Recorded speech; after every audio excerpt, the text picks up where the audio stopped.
In today's video, I'm going to teach you how to quit a Slack channel, whether you're trying to declutter your workspace or simply need to leave a channel that's no longer relevant. Following these steps will guide you through the process smoothly. To start, you'll want to navigate over to Slack by visiting their official website.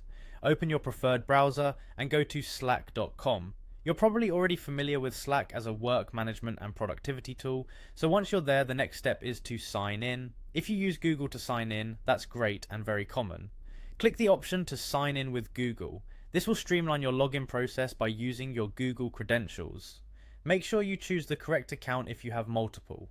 Keep in mind that signing in with Google is not only quick but also secure, reducing the need to remember yet another password.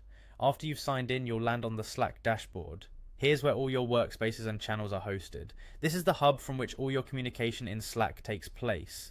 It can be a bit overwhelming if you're part of many channels, but don't worry, we'll get you out of the one you're looking to leave. Next, you'll need to navigate to the channel you want to exit. You'll find the list of channels usually on the left-hand side of the dashboard.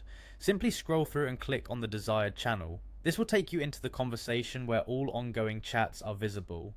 Once you're in the channel, direct your attention to the upper right of your Slack window. You'll find three vertical dots which serve as a more options menu. Click on this icon to open a drop-down menu. This menu gives you access to various channel options and settings, so it's a handy tool to remember.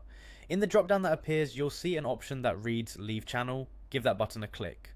Slack will likely ask you for a confirmation to ensure you're intentional about leaving. This is a useful feature if you accidentally click it, but it's a straightforward process and confirming will remove you from the channel.